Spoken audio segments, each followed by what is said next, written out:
Hey, I read somewhere that mathematicians can turn a sphere inside out. Yes, that's true. What's the big deal? Just poke a hole in it and pull it through. Sure, but the point is to do it without making a hole. But then it seems impossible. You're right. You cannot do it with an ordinary sphere, like a basketball. You have to understand the rules of the game. This sphere is made of an abstract elastic material that can stretch and bend and pass through itself. But you cannot rip or puncture this material without destroying it, and you cannot crease it or bend it sharply. If the surface can pass through itself, what's the problem? Do you think allowing self-intersections makes it easy? Try it. Alright, a bit passive-aggressive there, but I'll just push the two halves right through each other. Be careful. What about that ring around the equator? Remember, you mustn't tear or crease it. Ugh. Let me try again. That's no good either. You're pinching it infinitely tight. But then there's no way. It's impossible. You'd have to crease or pinch it to turn it inside out. It is surprising, but watch this. Is this it? Is this a sphere turning inside out? You bet. That wasn't easy to follow, was it? Well, To actually, it was, thanks to the helpful visual. What's not easy to follow is your condescending attitude. To figure out what's going on, let's look at something simpler. A circle. We'll build a vertical wall along the circle so that we can color the two sides differently. Can you gradually turn this circle into this other circle, where the purple and gold sides are reversed without creating sharp corners? Of course, I can turn a rubber band inside out. Remember, we're really trying to turn this circle inside out. We only built the wall so we could see the different sides. Well, no shit. You just explained that this is an example to look at something simpler. Alright, let me try. Watch out. That was a sharp bend. If we could make sharp bends in the material, we'd be able to turn any curve into any other by moving each point of the initial curve in a straight line toward a target point in the final curve.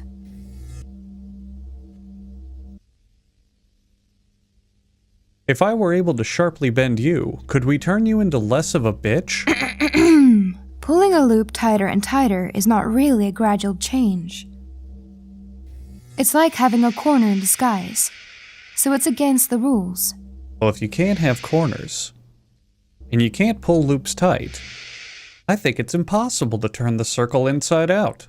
Yes, you're right. Wait a minute. Am I supposed to believe you can turn a sphere inside out, but not a circle? Yes. There is something fundamental about curves that would have to change if you were to turn a circle inside out, and that something cannot change under our allowed motions. And what's that? I'll explain. Imagine a monorail atop the wall. Now, the rule about monorail traffic is I know how a monorail works. Okay, are we just going to keep pouting like this? Are you here to learn how to turn a sphere inside out, or are you here to whine and cry? On this track, the car is always turning left. As it goes around the circle once, it makes one full turn toward the left. On a more complicated track, the car might sometimes be turning left, and sometimes right. But the net amount of turning after one complete circuit is always some number of full turns in one direction or the other. The number of full turns it makes toward the left is called the curve's turning number. Turning number, 'cause it's turning. Right, that's so clever. Did you come up with that yourself? For a curve where there is more turning toward the right than toward the left, the turning number is negative. Hey, and if there's no net turning, the turning number is 0. Right. I had a hard time following the net turning for this winding track. That's natural. But there's another Oh, way wait, to... fucking excuse me. I forgot that you, the overlord of science and geometry, struggled to grasp how us pathetic mortals can have difficulty with this simple venture. Okay, are you going to behave? Or am I done teaching you how to turn a circle inside out for the day? If we find every spot where the track is facing due east, the track is curving away from us. Viewed from here, it looks like a smile. Ooh, smiles. Ooh, yeah, it's like I'm a 4-year-old. At these places, the car would be turning left. At others, the track looks like a frown, curving toward us. At these points, the car would be turning right. The net number of full turns increases when the car passes a smile and decreases when it passes a frown. Starting at 0. 1,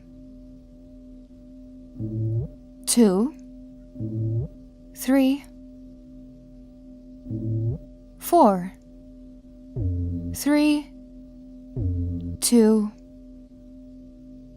and we finish with 3. The turning number is the number of smiles minus the number of frowns. I see. The turning number measures happiness. If you insist. So your turning number is probably deep in the negatives, huh? Now, the nice thing about the turning number is that it remains the same when a curve changes according to our rules. Frowns and smiles can appear or disappear, but only in pairs that balance out. The number of smiles minus the number of frowns never changes. So a curve can only turn into another curve with the same turning number. Right. The turning number is the fundamental property I mentioned before. Now, what's the turning number for the 2 circles? Remember to use smiles and frowns to help you out. Do I have to? I can't just look at the curve shape in relation to the purple walls? Use the fucking smiles and frowns. This one has 1 smile and no frowns, so the turning number is 1. And if the goal is outside, 1 frown and no smiles, -1. It makes sense. On one curve, you're turning left all the time. On the other, it's the opposite. It also makes sense immediately if you're not a total fucking moron. Well then, I'm surprised you figured it out. So the reason you cannot turn a circle inside out Is because you're an uptight bitch. And also the turning number would change or something.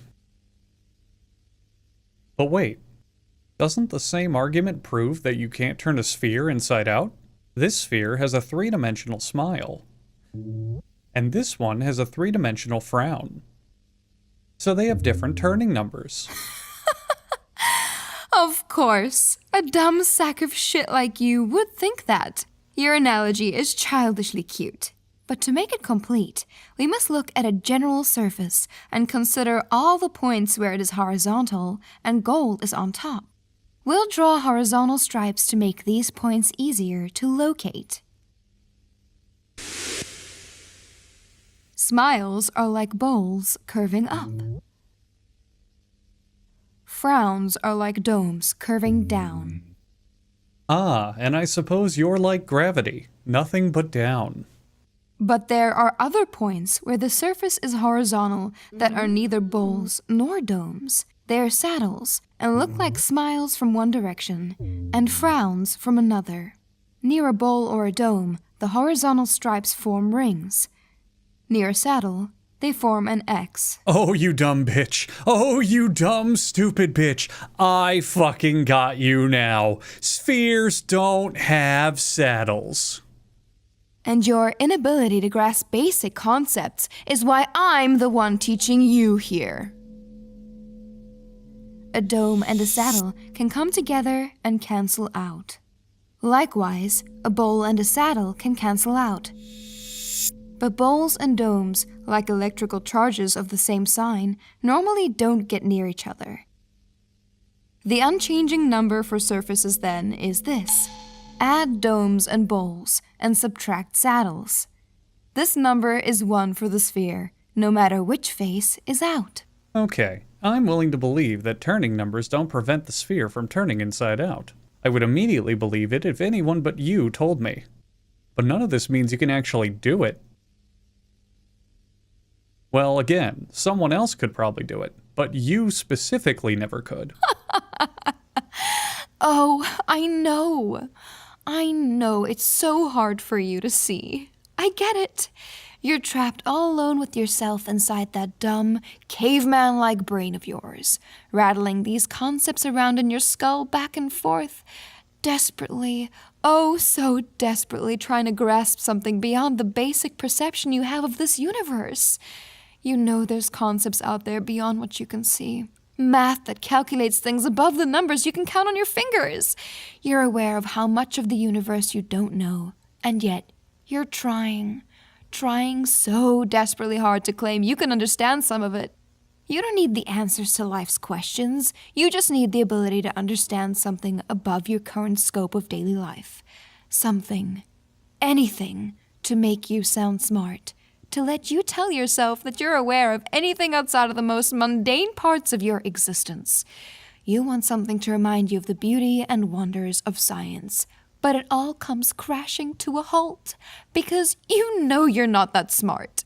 You're not able to easily grasp these things. You struggle and toil and try your damnedest to put these pieces together and join in on these conversations without any doubt in your mind that you know what you're talking about, and yet you can't.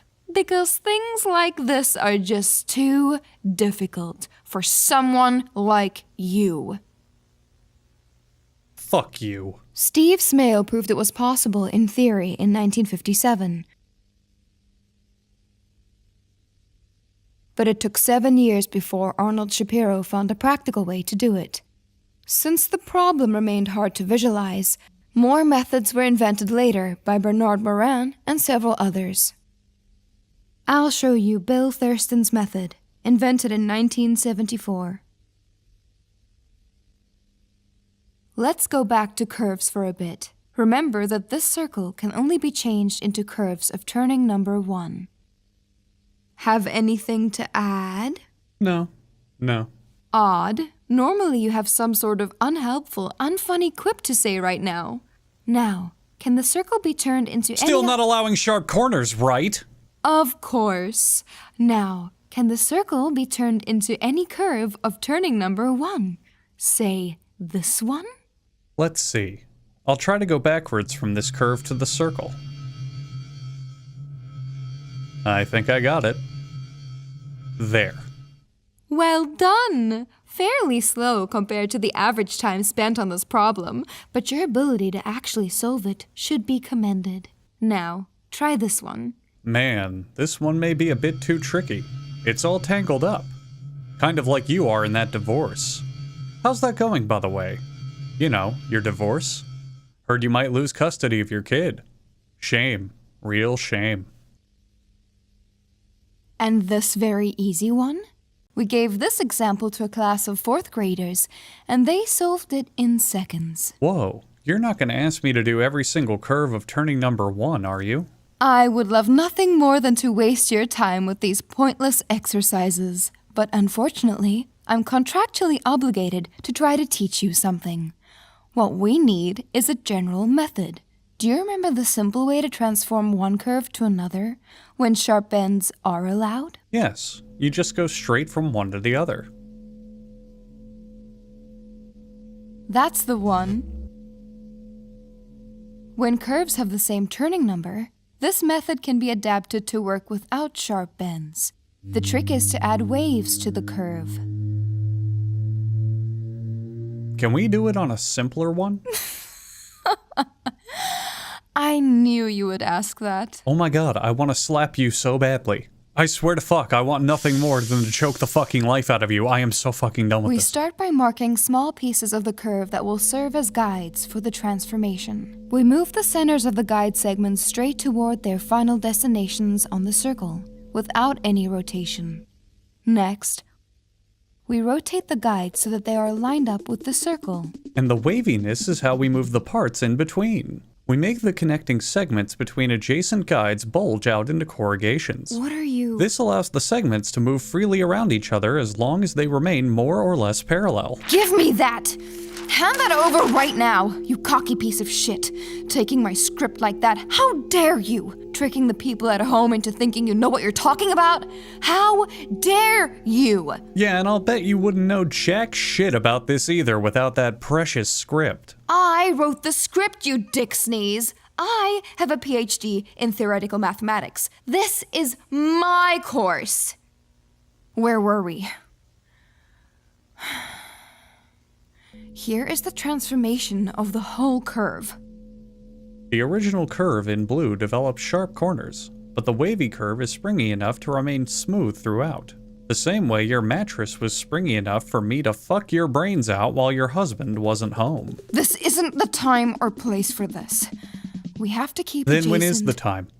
Where is the place? Come on. You're going through a messy divorce because after all this time, all these years, you still can't get enough of my disgusting caveman cock. I might not be as smart as you in your dumb fucking turning numbers, but I've got a PhD in plowing your shit inside out. Watch what happens when we try to turn a figure 8 into a circle. I don't fucking care what happens when we try to turn a figure 8 into a fucking circle. I don't give a flying fuck about avoiding sharp bends. Why are you avoiding me? Because what we did was wrong. It was wrong, and I don't want to talk about it anymore. I just want to pretend it never happened. What was so wrong about it? You're in a loveless marriage. Your husband isn't that great of a guy. I'm pretty sure he was seeing women on the side anyway. So you finally decide to take charge for once in your life. Do something for yourself. Go for what makes you happy instead of desperately trying to piece what you have together into a puzzle that you can't possibly decipher.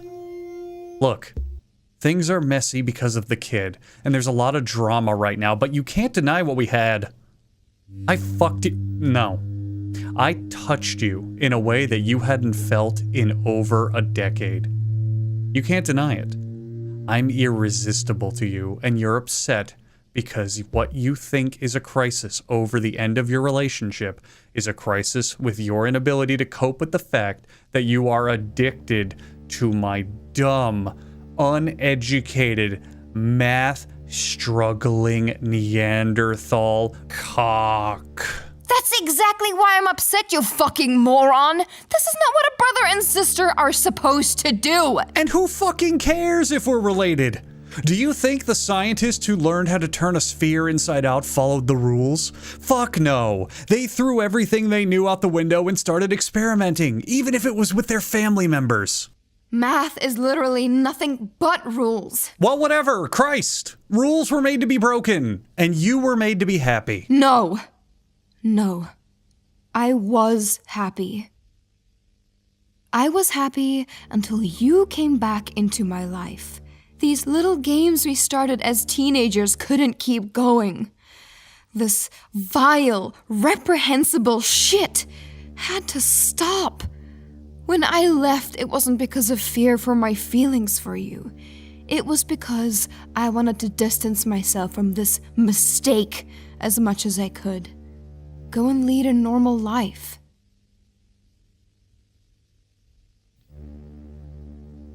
Mistake, huh?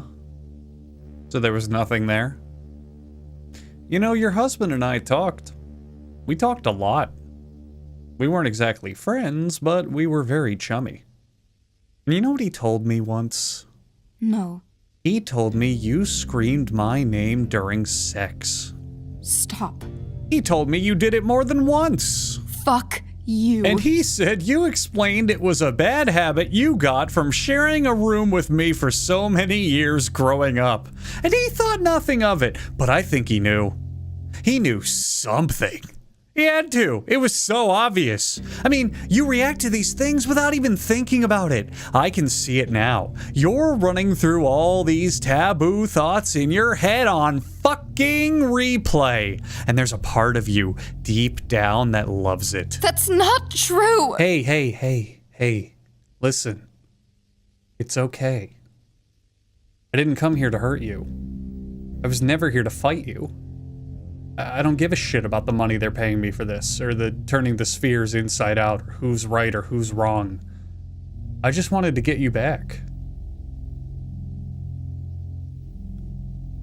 Let's put all this petty bullshit aside for a minute and look at the facts.